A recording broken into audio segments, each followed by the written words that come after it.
Alright guys, grab your popcorn because today's story is full of chaos, comedy, and a friendship that might just be stronger than love itself. We start with Xiao, a high school girl whose grades are, let's just say, historic. Out of 30 students, she proudly ranks 29th. Her mom nearly faints, demanding to know how her daughter could possibly be this brilliant. But her dad? He's on a different wavelength. He pats her shoulder and says, "Hey, at least you beat one person. That's progress." And in that exact moment, it became painfully clear where Xiao inherited her intelligence. Sitting beside them is Ling, Zhao's childhood friend. Instead of keeping quiet, he proudly adds, "But in another test, she ranked 23rd once." Of course, that only made things worse. Xiao wanted to strangle him right then and there. Her mom, completely done with life, yells, "With those grades, you should just go live somewhere else." And Xiao, being Xiao, grabs Ling's hand and says, "Fine, I'll live at Auntie's house." Auntie, meaning Ling's mom. Her dad calls after her lovingly, "Don't be late, sweetheart." To which her mom snaps, "Don't worry, it's just next door." When Xiao reaches Ling's house, Ling's mom greets her like her real daughter, gives her new slippers, hugs her warmly. Poor Ling looks at his torn slippers and complains, "Mom, mine are falling apart." She looks at him and says, "Then fix them yourself." Ling starts wondering if maybe, just maybe, he was adopted. A few days later, Xiao remembers it's Ling's mom's birthday. She tells Ling, "Let's buy her a gift." But Ling refuses, saying, "Please don't. The last time you cooked for her, you almost burned the kitchen down. And when you planted flowers, you killed them in 2 days." Xiao glares and says, "Exactly. That's why I need a new plan." At school, her best friend Joan tells her about a new rumor, a gang called the Green Leaf Gang that attacked a student and left behind 3 green leaves as a calling card. Later that day, Joan gets caught by their teacher watching her idol Tijuan's fan video. Her phone gets confiscated until after exams. Joan nearly passes out. After school, Ling texts Xiao that he's hanging out with a friend. But when Xiao steps outside, she finds Ling's bike missing and on the ground, 3 green leaves and some red stains. Now, a normal person might think, maybe he just left. But Xiao? No. She immediately concludes, he's been kidnapped by the Green Leaf Gang. Instead of calling the police, she hops on her bike and starts searching all over town like a one-woman rescue team. That night, Ling comes home perfectly fine only to find that Xiao is missing. Their parents are at his house playing cards, so he panics and runs out to find her. After searching for hours, he finally spots her sitting with 3 random guys. Thinking they're kidnappers, he charges forward to rescue her, only for Xiao to wave and say cheerfully, "Hey, Ling, come join us. I made new friends." Turns out, the 3 gangsters were just harmless guys, and Xiao even made Ling pay for everyone's food. Later that night, Ling helps dry her hair and teases her. "Remember when you promised to protect me forever?" Xiao smiles and says, "Of course." He adds dramatically, "Don't worry, I'll never let you disappear. At worst, you'll find me sitting on the stairs, unless your mom kills me first." And that's when she remembers their connection goes way back. When Ling was born, he didn't cry at all. Everyone feared he might be mute. But then baby Xiao, his neighbor, started crying loudly, and suddenly Ling responded with his first sounds. Their parents took it as fate, and since then, they grew up inseparable best friends, childhood partners in crime, and sometimes, each other's biggest headache. When Ling's dad went missing during a trip, Xiao stayed by his side through it all, even learning taekwondo to defend him from bullies. As they grew older, Ling skipped a grade because of his top scores, while Xiao, well, she didn't. Now, although she's technically older by a few days, she calls him senior. In school, Ling becomes a class monitor, while Xiao gets assigned to cleaning duty. One day, Ling checks her classroom and teases, "There are still leaves on the floor. I'll have to deduct points." Then he looks up and laughs, and there's even a plastic bag stuck in the tree. More points off. Xiao rolls her eyes, climbs the tree, and actually tries to remove it. Ling panics, shouting, "I was joking. Get down." She grabs the bag, and her pants rip. Ling rushes to cover her with his jacket and takes her home. Of course, one of Ling's female classmates sees that and immediately becomes jealous. Later, Zhao's obsession with cleanliness gets so bad that even her parents throw her out for lecturing too much. So she storms over to Ling's house, where, as usual, his mom treats her like royalty. While wandering around his room, she finds a mysterious box. When Ling says it belongs to his friend, Xiao smirks and says, "Then help me steal back Joan's confiscated phone, or I'll show everyone what's in this box." Poor Ling has no choice but to help her. They sneak into the teacher's office during a meeting but run into Han, Ling's arrogant rival. Right then, the teacher wakes up. Ling quickly says, "I don't know them, sir. I just came to return some money." And he walks away, leaving Xiao and Han to take the blame.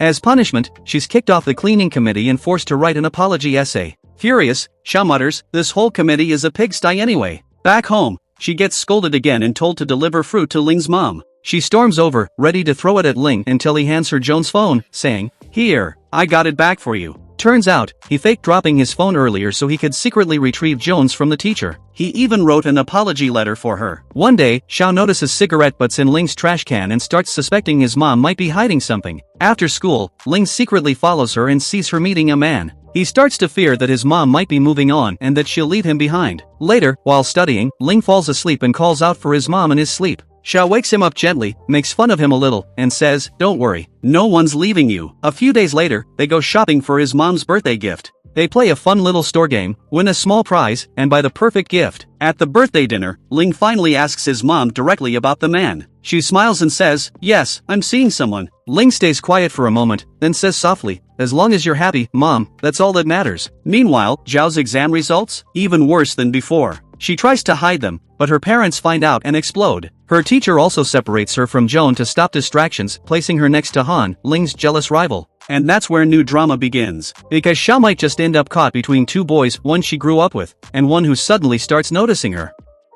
After years of absence, Ling's father suddenly shows up. And to everyone's shock, especially Ling's, it turns out to be Lao, the man who abandoned them years ago. The air at the dinner table is thick. His father smiles awkwardly and says, "Son, it's been a long time." But Ling refuses to sit or eat with him. Without a word, he storms out of the house. Upset and confused, Ling walks straight to Zhao's place. She had already noticed a strange car parked nearby earlier, and the moment she sees his face, she understands what happened. Without saying anything, she pulls him inside and insists he join her family for dinner. Everyone laughs and eats together like one big family, a complete contrast to the silence he left behind at home. For a moment, Ling almost feels peaceful again. Meanwhile, his father sits alone at his table, feeling guilty. We learn that all these years, he wasn't truly gone, he had been forced to work abroad to pay off debts. Over time, he became successful, even sending money to support the family. But Ling never knew. To him, his father had simply abandoned them. At school, things don't get any easier. Han, Ling's rival, starts noticing how close Xiao and Ling are. His curiosity turns into obsession. One day, the principal makes a new rule. No boys and girls sitting together during lunch. We must prevent distractions and dating. But Han ignores it completely. He sits right beside Xiao, trying to dig for details about her and Ling. The principal catches him red-handed and gives him a full-on public scolding. After school, Han goes even further. He has his driver secretly follow Xiao and Ling home, discovering that they actually live near each other. The next day, Han casually asks Xiao about it. She laughs it off, saying, "We're just childhood friends, nothing more." But that only fuels his curiosity. He figures Xiao must know every one of Ling's secrets he could use to finally outsmart him. But what starts as jealousy soon turns into something else. Han finds himself thinking about Xiao all the time. Even Joan, Zhao's best friend, notices it. She tells Xiao, "Girl, I think he actually likes you." Xiao denies it immediately, but somewhere inside, she starts to wonder if Joan might be right. A few days later, Xiao and Ling notice a car tailing them. Ling's suspicious. Xiao just smirks and says, "It's probably Han. He's obsessed." And, surprise, it is Han. When she tells Ling that Han likes her, Ling bursts out laughing. "What? Him? Please." That makes Xiao furious. She storms off, leaving him completely confused. When the school break begins, Han invites Xiao to a cafe to work on homework together. In reality, he just wants to spend time with her. At the cafe, he shows off ordering desserts, talking big, trying to act cool. Xiao teases him. "You're acting like this because you like me." Han blushes and says, "No, I just need help with homework." But as they talk, he keeps slipping in questions about Ling, things like his habits, his grades, and what kind of person he is. Xiao doesn't notice, of course. Meanwhile, Ling is hanging out nearby with his buddy One. By coincidence, or maybe not, they happen to pass the same cafe. Just then, they spot their school teacher, on a date with another teacher. Both boys panic and sneak away before they get caught. But as they leave, they bump straight into Xiao and Han. The awkwardness is unreal. To break the tension, they all decide to go shopping together. Han and Ling instantly turn it into a silent competition, both trying to pick the best outfit for Xiao. In the end, Ling wins easily. He knows her taste by heart. He hands her the perfect dress and walks away with a smug grin. Later, Ling's father sends expensive gifts to Zhao's family and attempt to show gratitude. But her parents are torn.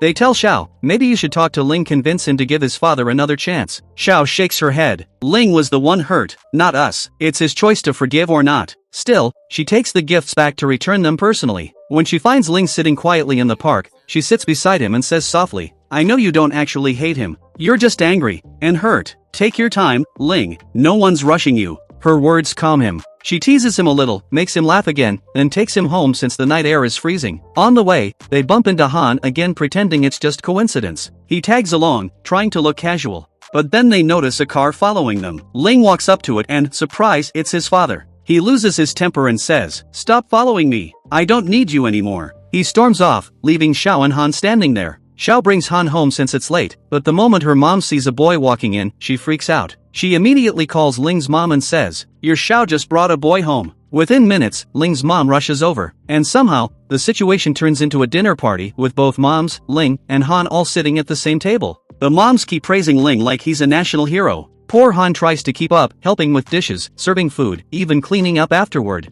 By the end of the night, he's completely exhausted while Ling just sits there smiling. At school, new rumors start spreading, all thanks to Ling's classmate, Yin Zian. She's jealous and starts gossiping about Xiao, but Xiao doesn't take the bait. She faces her calmly, says, "Maybe instead of spreading lies, you should focus on your grades," and walks away, leaving Yin Zian fuming. A few days later, Han gathers his courage and asks Xiao out. She agrees, but takes him straight to a taekwondo gym. While she trains fiercely, Han just sits awkwardly on the sidelines. Afterward, he insists on walking her home. The silence between them is awkward, so Xiao starts singing to lighten the mood, but her voice is hilariously terrible. Han bursts out laughing and ends up singing instead, and to her surprise, his voice is actually beautiful. In that quiet moment, he tells her, "My dream is to become an idol someday." When Xiao asks, "Then why don't you?" he lowers his eyes and says, "My family would never approve." Then he quickly changes the topic and walks off. Meanwhile, Ling's relationship with his mom starts falling apart. Every time she mentions his father, he gets angry and walks away. He starts spending most of his time at Zhao's house, using her as his escape.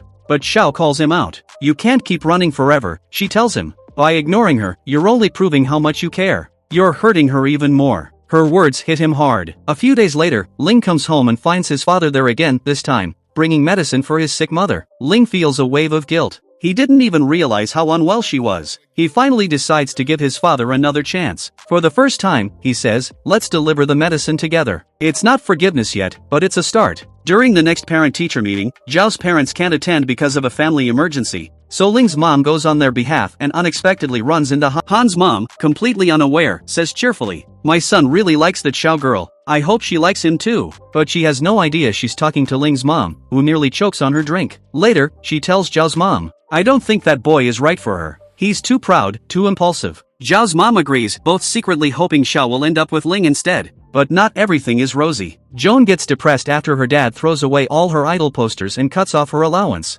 Xiao tries everything: food, jokes, pep talks, but nothing helps. At school, rumors about Xiao and Ling spread again. Some say she's chasing him, others that he bullies her, and some that they're dating. Embarrassed, Xiao starts avoiding him. But Ling doesn't care about gossip. He walks right beside her in front of everyone and says, "Who cares what they think? Let them talk." That simple act leaves everyone speechless and Yin Zian fuming with jealousy. But Ling starts to feel something he never expected: jealousy of his own. Han has been spending too much time with Xiao lately, studying together, walking her home, always around her. At first, Ling tells himself Han just wants to compete. But soon, he realizes the truth: Han is genuinely falling for her. Every time Ling sees them laughing together, it stings a little more. He even imagines a ridiculous future: Xiao married to Han, with kids who somehow look like both of them. The thought drives him crazy. So what does he do? He starts coincidentally showing up wherever they go. One weekend, Xiao agrees to watch a movie with Han. But as she's leaving the house, she runs into Ling with a cut on his face. He'd just gotten into a fight with his friend Wen because of Yin Zian. Turns out, Yin Zian wanted to impress Ling by getting him a rare book. But Wen stayed up all night searching for it and ended up sick. When Ling found out, he refused to accept the book and confronted Wen, which led to a fight. Seeing Ling injured, Xiao instantly forgets all about the movie and rushes to care for him. Han, meanwhile, waits alone at the theater, unaware of what happened. The next day, Han skips school with a fever. When Xiao finds out, she realizes he must have waited for her too long. She calls to apologize, but Han, though hurt, just says he's fine. He doesn't want her to know how much it actually bothered him. When New Year arrives, a new neighbor moves in and it turns out to be Ling's cousin. He's kind, funny, and polite, basically everything Ling isn't. Xiao immediately gets along with him and starts calling him my new role model. Of course, that drives Ling insane. She convinces both boys to come over for its study session. In reality, they study for 1 hour and spend the rest watching dramas and eating snacks. A few days later, on the first snowy day, the group goes out for dinner together. Xiao tries to act all graceful, eating politely, until Ling exposes her in front of everyone. "Since when do you eat like that? Usually, you swallow food in 2 seconds. Everyone bursts out laughing, and Xiao glares at him, cheeks red. But deep down, even through all the teasing and chaos, it's clear their bond runs deeper than either of them will admit. On the way to school, Ling can't help but keep glancing at Xiao. He's clearly fallen for her, though he would never dare to admit it out loud. One afternoon, while Xiao visits Ling's home, he notices something is off. She looks sad and isn't touching her food. She had worked tirelessly to raise her grades, but still ended up among the last few in class. Seeing her like that, Ling secretly calls his cousin, asking him to text Xiao something encouraging. Within seconds, she bursts out of her room smiling from ear to ear, her eyes sparkling again. She even joins everyone for dinner. That small moment changes everything. From then on, Xiao throws herself into studying with full determination. She even prints her cousin's message, laminates it, and places it right above her desk to remind herself to never give up. Days later, chaos hits their school when they suddenly realize Joan is missing. She isn't answering her phone, and everyone is worried. Ling quickly tracks her phone location, and the group rushes out to find her. On the way, Xiao nearly steps into the street without looking, and a car speeds by, but Ling pulls her back just in time. Meanwhile, Joshi finds Joan sitting alone and crying. It turns out she saw her father having coffee with another woman. Joan had already been suspicious ever since she once saw a strange woman call him. Furious, she storms up, splashes water in his face, and yells at him in public. The woman storms off, offended, and just when things couldn't get more awkward, another woman appears. Joan becomes even angrier, assuming the worst. But the truth is completely different. Her father wasn't cheating, he was simply needing private tutors, trying to find one who could help Joan with her studies. He explains everything, brings her cake to calm her down, and gently reminds her that he just wants the best for her future. Meanwhile, Han feels someone following him and gets ready to fight. But the stalker turns out to be a talent scout who overheard Han singing in the bathroom and wants to recruit him for an idol agency. When Han tells the group, Xiao immediately pushes him to try. Why not, she says, if you don't give it a shot, you'll just end up regretting it later. Encouraged, Han gathers the courage to tell his family, expecting a harsh reaction, but instead, they surprise him with their support. He thanks Xiao sincerely for believing in him, and though he knows he has feelings for her, he decides to quietly let them go. He asks only one thing, that they stay friends forever. Time moves on. Ling graduates from high school and prepares for the college entrance exams. Throughout it all, Xiao is his biggest supporter, constantly cheering him on. When Ling gets accepted into Yuhan University, Xiao feels happy for him but also a little sad knowing he'll be far away. Determined not to fall behind, she begins studying hard so she can attend the same university. Ling keeps calling to give her study tips, but she soon gets irritated and hangs up on him. As time passes, Xiao starts to lose confidence. The pressure builds, and she starts doubting if she can ever make it into Yuhan. Then comes Ling's birthday. Xiao sits alone in his old classroom seat, feeling down. Suddenly, Ling appears behind her, smiling gently. He tells her not to give up, reminding her that she always shines brightest when she chases what she loves. Since they both want to study the same major, he insists she can do it too. To celebrate his birthday, Xiao makes him a candy cake, sweet, silly, and full of love. They laugh together, both feeling lighter and closer than ever. Time flies, and graduation day arrives. The group takes their final photos together, filled with laughter and memories. When Xiao finally takes her entrance exam, Ling shows up to support her. Her family and his both wait nervously outside. Seeing how stressed she is, Ling takes her for a short walk to calm her down. Later, when results are released, Zhao's score is good, but just below last year's cutoff for Yuhan. She feels crushed. Ling finds her and reassures her that the cutoff will probably drop this year, and that a new journalism department has opened with a lower entry score. He encourages her to still list Yuhan as her top choice and apply to nearby schools too. She teases him, laughing. What, did you skip a grade just to run away from me? When did you become so clingy? Ling smiles but answers seriously, because I want to see you every day. Embarrassed, Xiao playfully pushes him into the lake. He panics, he can't swim. Luckily, it's shallow, and he's fine, but he ends up catching a cold. A few days later, both families gather for dinner. When Ling doesn't show up because he's sick, Xiao feels guilty. After all, he caught the cold because of her. But then she finds out the truth. He's been taking swimming lessons ever since, just so he'll never be helpless again if she pushes him into water. The gesture makes her blush. He's getting bolder, and she doesn't quite know how to handle it. Eventually, Xiao gets accepted into Yunhai University's journalism department. She shares a dorm room with Long, Joan, and a new roommate named Emo. Not long after, she runs into Ling again. He asks why she's been avoiding him, but before she can answer, he overhears her talking to a friend about weekend plans, so he joins the same outing. When he finds out she's going, he immediately agrees to come too. During the trip, one of Ling's friends teases him, saying he's always talking about a certain girl. Of course, they mean Xiao, though she doesn't catch on. Later, they play a game and Xiao loses. Her punishment, to get a random guy's phone number. She spots a handsome stranger sitting alone and walks over.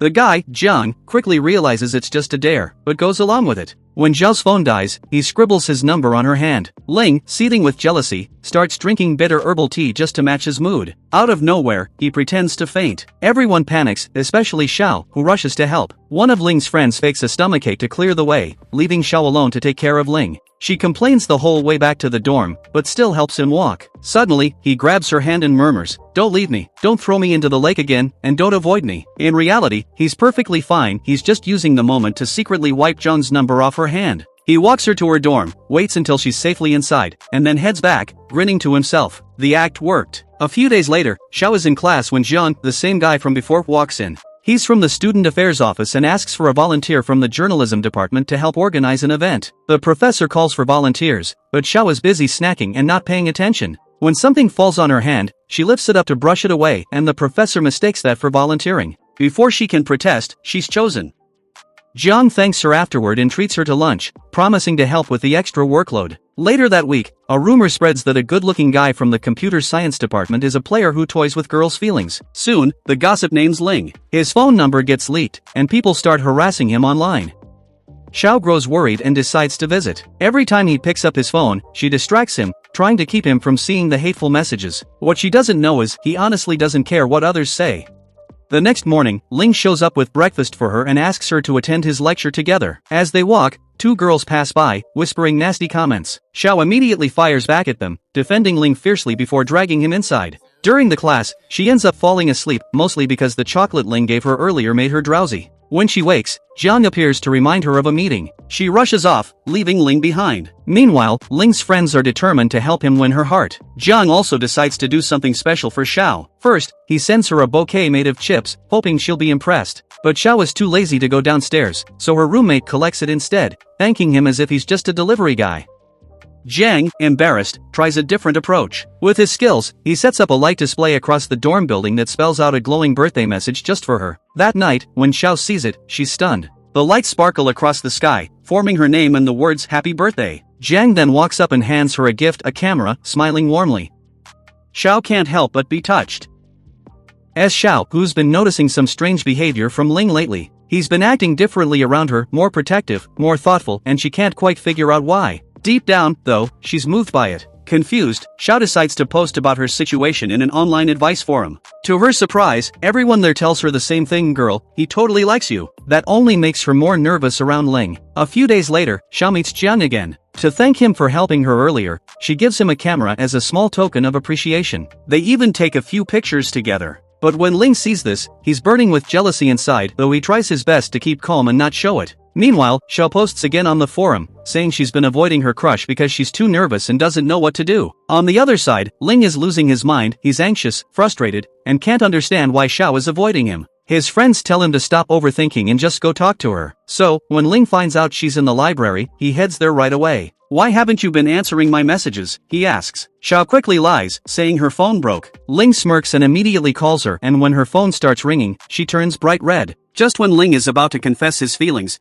they suddenly hear Jiang's voice arguing with another girl. It's not the first time Ling has seen him behave like that, and the tension is thick. A few days later, Xiao returns to the library again. This time, Ling gestures for her to sit with him and study. They end up spending hours together, quiet, peaceful, almost like something more than friends. At one point, Ling dozes off, and Xiao just can't help staring at him, confused by the feelings building inside her. Then comes Ling's birthday. Xiao stays up late working on a handmade gift, a warm scarf she knitted herself. But the next day, she gives it to Long, one of their friends, thinking it would suit him. Unfortunately, Long refuses, saying he doesn't wear scarves. Then, to make things worse, he confesses that he actually likes Xiao. The girl who liked Long, is heartbroken. Xiao, however, has no clue that her scarf gift caused all this drama. She ends up texting her dad, saying she made it for him instead. As for Ling, she doesn't prepare any present at all. Instead, she spends her time thinking about her feelings, trying to understand what's really in her heart. One afternoon, she bumps into Jiang again. He immediately notices that she seems down. She opens up, saying she might be falling for someone, but she's not sure if it's real love or if that person even feels the same way. Jiang smiles and tells her, "Follow your heart. You'll find your answer." Touched, Xiao promises to treat him to a meal as thanks. Later, she writes on the online forum again, admitting that she's in love but doesn't know if the guy loves her back. When Ling's birthday arrives, Xiao ends up hanging out with Jiang. During the celebration, her roommates ask, "What gift did you get him?" Xiao shyly says she didn't buy anything. Ling tries to play it cool, saying, "It's fine. Gifts don't matter." But then one of her roommates blurts out that Xiao actually stayed up all night knitting a scarf for him only to give it to her dad because Ling supposedly doesn't wear scarves. Ling laughs, pretending to be surprised. "Who said I don't wear scarves? I wear them all the time. If you made it, I'd definitely wear it." People change, right? Xiao, flustered and guilty, decides to take Ling shopping so he can pick out a gift himself. They go to a fancy store filled with expensive things, but Ling notices she's worried about money. So, being the considerate guy he is, he chooses a simple discounted shirt. Later that evening, they celebrate his birthday together with friends happy and smiling. When vacation starts, everyone heads home to their families. Ling uses the break to get closer to Xiao, spending more time with her. His mom notices his behavior right away and asks if he likes her. Ling admits he does. She smiles and tells him to be brave, to confess. Back at university, Ling gets bored and texts Xiao to meet up. But she replies that she's busy, apparently with Zhang. Irritated and a little jealous, Ling jokingly sends her laptop a tiny virus that makes her screen show nothing but a dancing rabbit. Of course, Zhang shows up to help her fix it and gets a little too close. During a rehearsal at the theater later that week, Zhang asks Xiao to stay behind to review the lines. But when everyone leaves, he starts acting inappropriately, getting way too close. Shocked, Xiao pushes him away, but he gets defensive, saying, "Weren't you the one sending me signals from the start?" Xiao is horrified. What signals? He brings up random moments like when she once took a picture with him and Ling, or when she mentioned her friend liking someone. He had assumed she meant him. Disgusted, Xiao yells at him, but he keeps insisting. When she asks if he's the same guy from the computer science department who's known for playing around with girls, he actually admits it and then tries to approach her again. Right then, Ling storms in, furious, and punches him square in the face. Turns out, one of Xiao's friends had called Ling, worried because Xiao wasn't answering her phone. Afterward, Ling learns about the online post that's been spreading, Xiao's confession. When he reads it, he instantly realizes it was written by her. Seeing her admit her love for him fills him with happiness he can't even describe. Not long after, Ling has to travel for a competition. This time, he invites Xiao to come along, saying it'll be a nice change of scenery. One of his friends tags along too, but they basically ignore him, treating him like a total third wheel. That night, Ling knocks on Zhao's hotel door, saying his kettle broke and he needs to borrow hers. Of course, he could have just called room service, but we all know that's just an excuse. When he steps inside, he stumbles, and they accidentally fall right on top of each other. And right there, Ling finally confesses.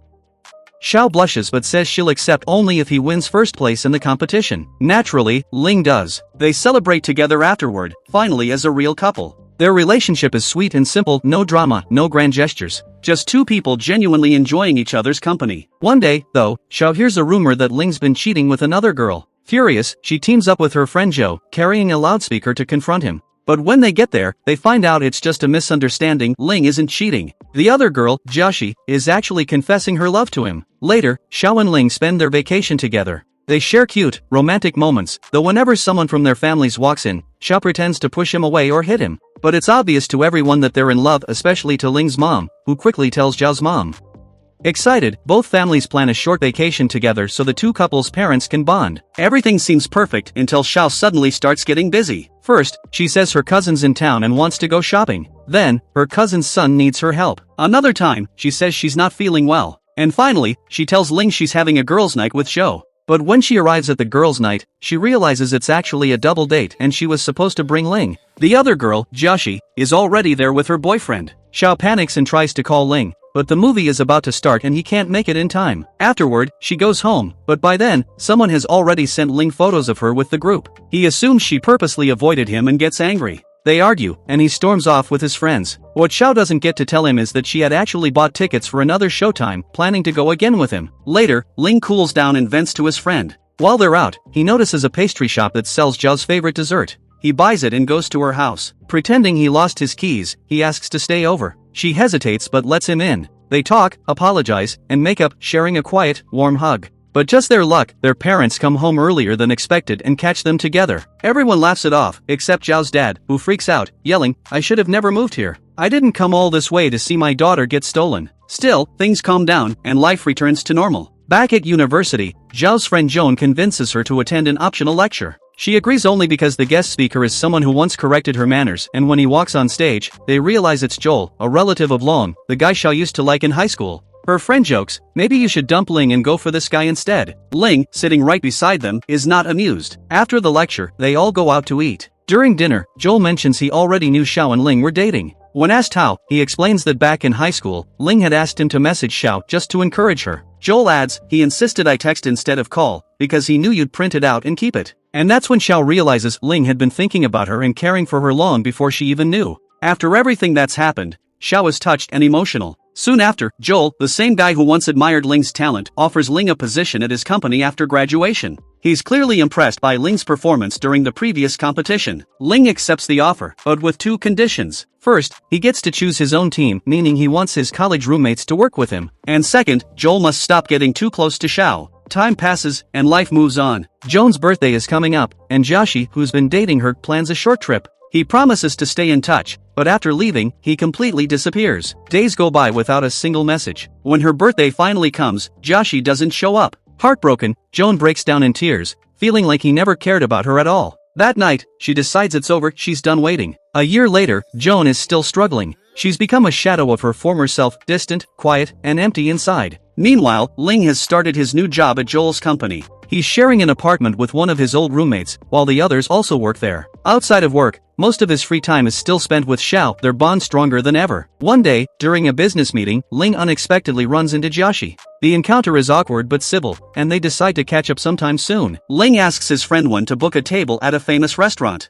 Now here's where things get funny. Wen assumes that Ling's planning a romantic dinner with Xiao. So, being helpful, he runs straight to Xiao and tells her, "Hey, Ling's inviting you out tonight." Excited, Xiao gets ready for what she thinks is a surprise dinner date. But while she's getting dressed, she receives a call from Han, her old friend who's now a famous celebrity. He tells her he's in town and wants to meet up. Later that evening, Xiao calls Ling to say she's done with work and ready to go. But to her surprise, Ling tells her, "Don't wait up for me. Go home, relax. I've still got meetings to finish." Immediately, Xiao starts feeling suspicious. Meetings? At this hour? A painful thought hits her. What if he's meeting another girl? So she decides to check. She goes to his apartment and asks his roommate, Gu, if he knows anything. But Gu's clueless. Just then, she sees Ling arriving, and to her shock, he's walking beside Joshi. Her heart drops. Convinced that Ling's cheating, just like Joshi once hurt her best friend, she grabs his arm, furious. Yelling through tears, she pushes him away and shouts, "All men are the same. Nothing good ever comes from them." Ling, taken aback, quickly explains the truth. He tells her that during his last trip, he didn't have network service, and the app he used to send her daily messages had a glitch. None of his texts ever went through. When he returned, he tried explaining, but she refused to listen. Xiao stares at him angry but also hurt. She scolds him, "The worst thing that ruins relationships isn't distance, it's silence. Lack of communication destroys everything. That's what happened to you too. I always forgave you, but when you ignored her on her birthday, you broke her heart." Filled with guilt, he decides it's best to end things properly once and for all. Time passes, and Joan finally returns from her travels. This time, Joshi, with help from Xiao and Ling, plans a surprise for her. He performs her favorite dance routine, the same one she loved before their breakup. The moment Joan sees him, she bursts into tears. Joshi keeps apologizing, desperate for her forgiveness. At first, she walks away, but he chases after her, wraps his jacket around her shoulders, and quietly slips his phone into the pocket.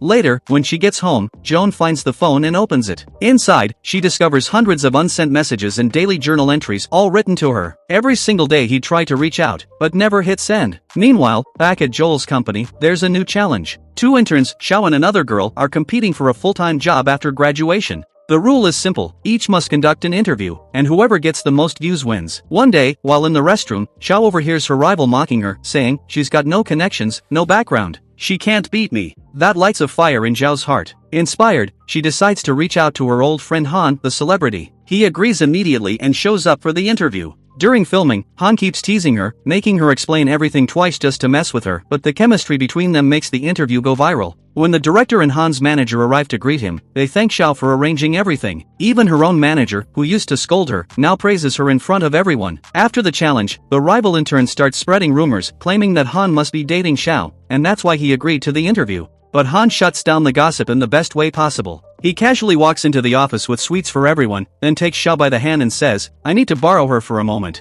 That simple gesture silences every rumor in seconds. Xiao wins the competition, fair and square. Afterward, Ling scolds her gently for not telling him she was struggling at work. "You should have asked for my help," he says. She smiles and promises, "From now on, I'll tell you everything." A few days later, Xiao invites Han over for lunch with her and Ling. But she oversleeps, and by the time she wakes up, Ling gives her big news: her father has finally approved their relationship. They're officially engaged.